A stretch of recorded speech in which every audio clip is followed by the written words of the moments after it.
How are you, sir? Hey, great one. How are you doing? I'm doing great, brother. Now, tell me what, this budget the president is proposing sounds like a real stinker to me. Why is that? Well, because it has a $1.6 trillion tax increase, doubles the debt in 5 years, triples it in 10 years. He adds $13 trillion to the debt over the course of his budget, borrow, spend, tax, and does nothing.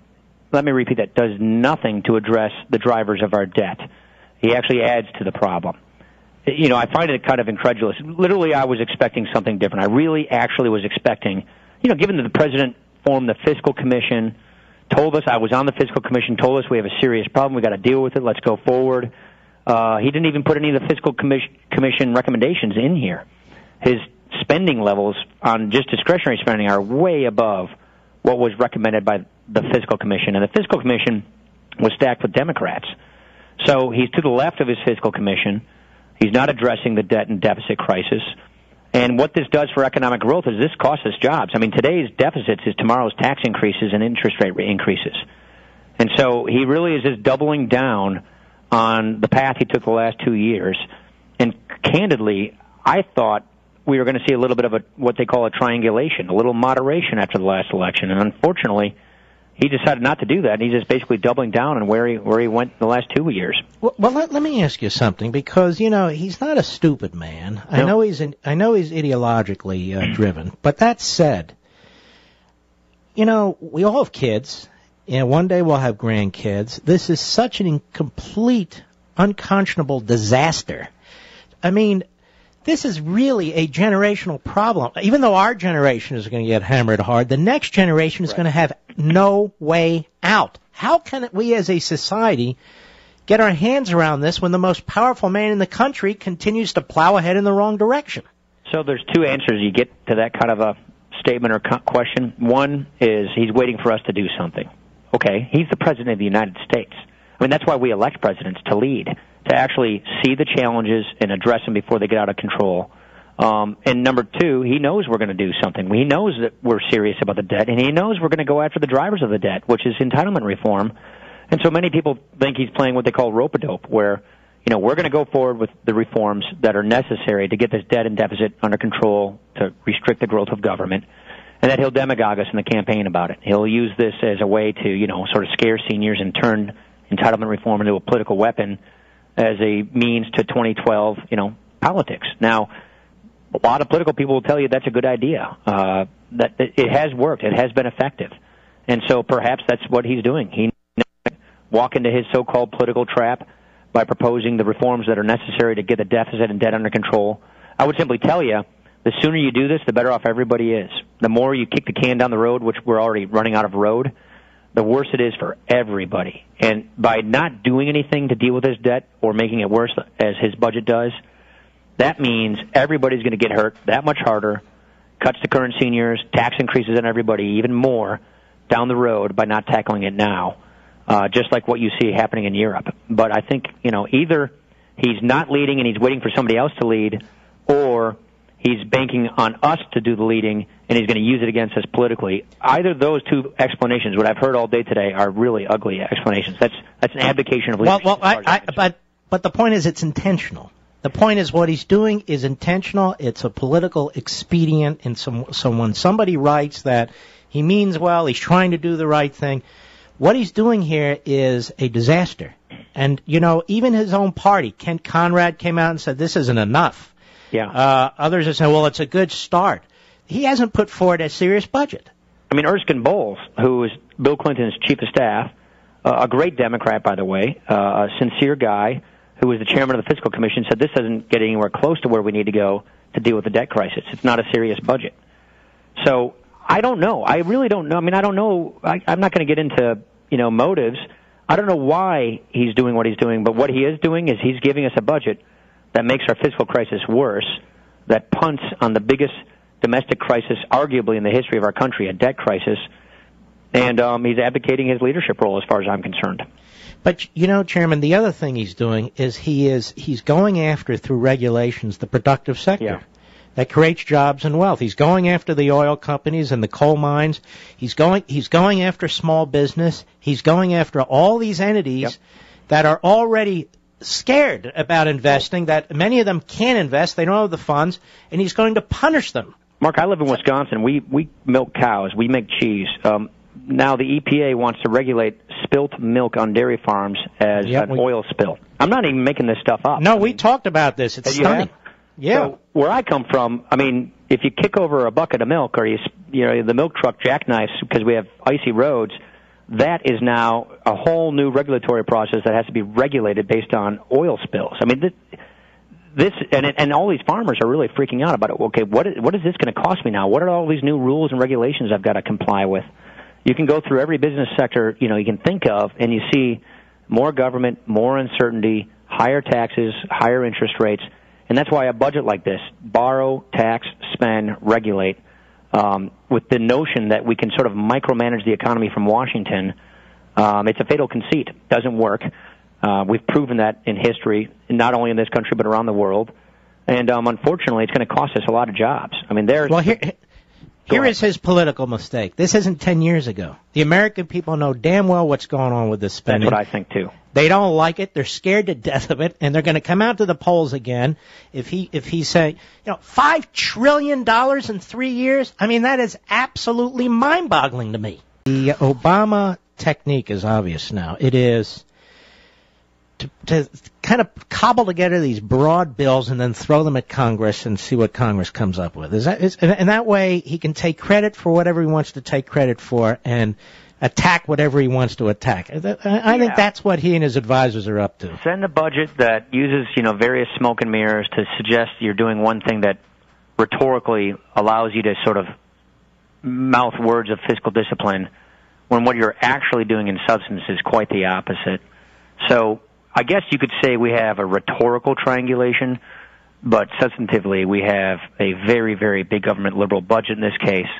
And so we hear the rhetorical policy pronouncements, but when you see the substance of what's behind it, it's just the same old stuff. And so with our budget here, I mean, he is basically proposing to continue on the borrowing binge. He's proposing more investments, which is just really spending, as the method and the way we get economic growth. And then he wants to follow up with a slug of new taxes that he's proposing, $1.6 trillion, followed by more spending that's above that, and then really no control of the deficit and the debt. Mm-hmm. And to me, that's just a complete abdication of leadership. And even Democrats are now criticizing him. Centrist Democrats, like guys like Erskine Bowles, Ellis Rivlin, they're all basically saying, this budget doesn't fly. Well, the president has access to a lot more information than even you do. So people, I mean, is it just that he has surrounded himself with yes men and yes women, or he's just driven ideologically? I don't know. I think ideology has a lot to it. There was reports in the Wall Street Journal and New York Times that they were having a debate about whether to offer up a Social Security reform plan, and the progressives went nuts, and so they didn't do that. So you could suggest that they just have chosen to stay tethered to the progressive left. I think the president, obviously, I think he would probably say this to you. He's a progressive. He believes that. And if you're going to get this deficit under control, you're going to do it by getting at the cause of it, which is spending. And if you're going to go after spending, then you're sort of undoing the progressive, experiment. You're undoing the progressive agenda. And I just don't think he's interested in presiding over an undoing of the progressive agenda. Considering he advanced it as far as he did. Yeah, now, we have all kinds of taxes here. He obviously wants to eliminate the Bush tax cuts. Right. He wants to, which includes increasing capital gains, dividends rates. So that's for retired people. He wants to raise the death tax from 35 to 45% under certain circumstances. Right. And let's see here. He wants to cap itemized deductions at the 28% bracket. What does that mean? That means you can't, as you get up to the higher income tax brackets, you're denied the ability to use deductions. So yeah, but 28% is not the highest tax rate. No, 39.6 will be the highest tax bracket. So is this like the third? Yeah, so it is. So there's a 31% bracket, there's a 35% bracket, then, in 2 years there'll be the 39.6% bracket. And then when the new Medicare Obamacare taxes kick in, the top tax rate in America will be 44.8%. when you factor in all of these things. We call that the PEP and the Ps, which you're talking about. Yeah. So 44.8% will be the top tax bracket, which is what the sub-S chapter corporations pay, the partnerships pay. The vast majority of small businesses file their taxes as individuals. The dividends tax will be 44.8%. The capital gains tax will be 23.8%, up from 15%. And then he's calling for a new $435 billion transportation gas tax. And he's calling for an increase in unemployment contributions. Right. So it's tough to keep track of all of this, I realize. When you add it all up, a conservative estimate using his numbers, it's $1.6 trillion in new tax increases over this 10 years. He's still adding a lot to the debt. The debt doubles in 5 years and triples in 10 years since he took office. And so the debt is on the wrong trajectory. It's going up dramatically. The gross debt, which is what international comparisons are used, goes to over 100% of the economy by the end of the budget window, by the end of the decade. And so no plan to get this debt. Wait, before we go on, that means we are flat out a debtor nation, right? Yeah, I mean, you exceed, when you owe more than you make as a country, you're there. And the gross debt, and some people use different statistics, but this is what the IMF uses to compare country to country, Greece to Ireland to China to America. That gross debt number goes to 107% of GDP.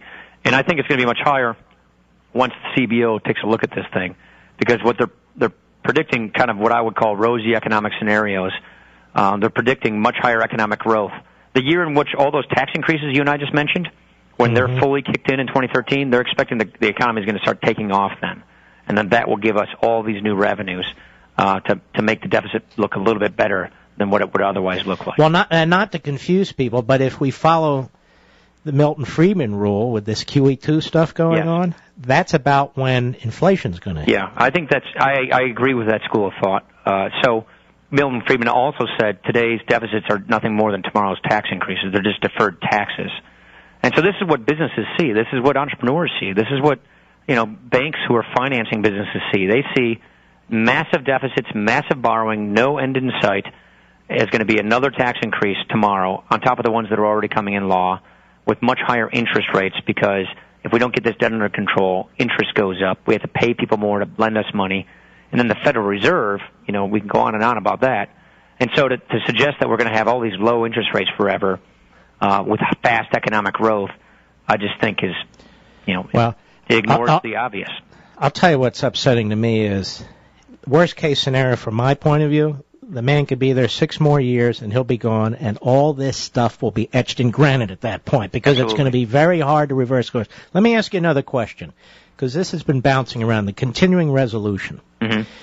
If you guys agree to spending at current levels or thereabouts in continuing revolution, continuing revolution, right. Yeah. Continuing resolution, does that not continue to fund the institutionalizing of Obamacare?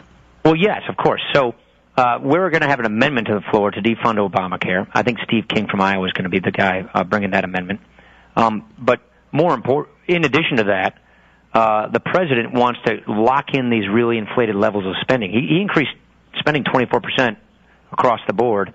That's stimulus. Before you get to the stimulus. With stimulus, it's an 84% increase. Holy mackerel. Of domestic government agencies. So he wants to lock in those spending increases. We're trying to take them back. That's what this whole fight's about. We want to rip out all the spending increases that took place over the last 2 years. We're actually going deeper than that this week, because we're doing it just for the next 7 months. We're taking back a year's worth of spending cuts for the next 7 months. And if you annualize that, we're going about $170 billion in cuts. That's good. We're trying to take the levels. I mean, for the rest of the fiscal year, we're going down to like 2006, 2005 spending levels in some in areas. And yes, what we also want to do is put funding limitations on bills that are on agencies that are in charge of rolling out Obamacare.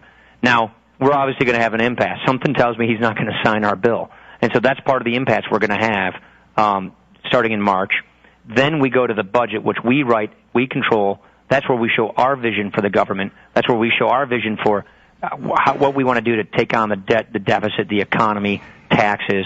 And then after that, sometime in May, possibly, this debt estimate moves around. We have a debt ceiling, and we are not interested in rubber stamping big government. We want to use that as an opportunity and leverage to get serious spending cuts and controls on government as this debt ceiling thing is dealt with.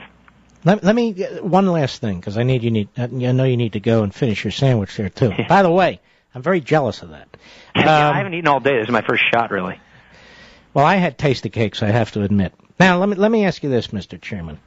With this continuing resolution, then it goes to the Senate. What I like about what you guys are going to do, though, you're not going to give them a pass. You're going to lay all this out, and somebody there is going to have to make a decision about whether or not they want to help save this country or not. That's right. That's right. And so this is all very, very crucial that it get done. But we have a president who has a court order in northern Florida that has told him this Obamacare law is void. Right. They have not moved at the Justice Department for a stay. That's right. They're going to wait for the appeal process, 30 days from his ruling, but that is the law of the land right now. Are there any considerations about trying to use the budget process or the appropriation process with respect to the unwillingness of our own Justice Department to actually enforce federal law? They went into that courtroom and they fought that decision and they lost. That's a good question. We've been so focused on just defunding the program. I don't know the answer to that, whether we're going down that angle. I've been so focused on the budget side of this stuff, right, which is defunding it and just, our budget will repeal Obamacare. And that's kind of where I've been spending my time working on. By the way, let me make a suggestion, and you can ignore it. What this budget does is it potentially could raise tax rates for my children, your children, and grandchildren 60, 70, 80% down the road. Am I right? Gosh, yes. No, I asked the CBO for those numbers. I can tell you right now off the top of my head, my kids are 6, 7, and 9 years old. By the time my kids are my age, I'm 41, I asked the CBO, what will the future tax rates have to be if we don't get this debt under control? This is before this current budget, which makes it worse. They said that lowest tax bracket, which is now at 10%, goes to 25%. Middle-income tax brackets for middle-income taxpayers go to 66%, and the top tax rate will go to 88%. There's your strongest political argument, in my view. We've had those numbers run. Yeah. Because our kids will be paying 66, 70, 80% tax rates under the Obama plan. That's the bottom line, and people are going to get that. Look, the CBO, their own economic model, breaks down in 2037 because the computer at the Congressional Budget Office basically says they can't conceive of the economy continuing past 2037 because of the strangulation of debt, because of the debt burden. So they just think the economy crashes well before my kids are even, raising their kids based on the path we're on. All right, we'll keep up the fight. We're all for it. So God bless you. We appreciate it. All right, great one. Good to be with you. All right. Thank you, Chairman. That's Chairman Paul Ryan, Chairman of the House Budget Committee. Can you imagine? This guy is sharp. He's articulate. He's charismatic. I'm telling you, Obama doesn't know what he's up for, and he doesn't need a teleprompter. He'll just give you those numbers right off the top of his head. But did you hear those figures? If we don't win these budget battles, ladies and gentlemen, our kids are going to be paying 65, 70, 75, 80% of whatever they earn in taxes.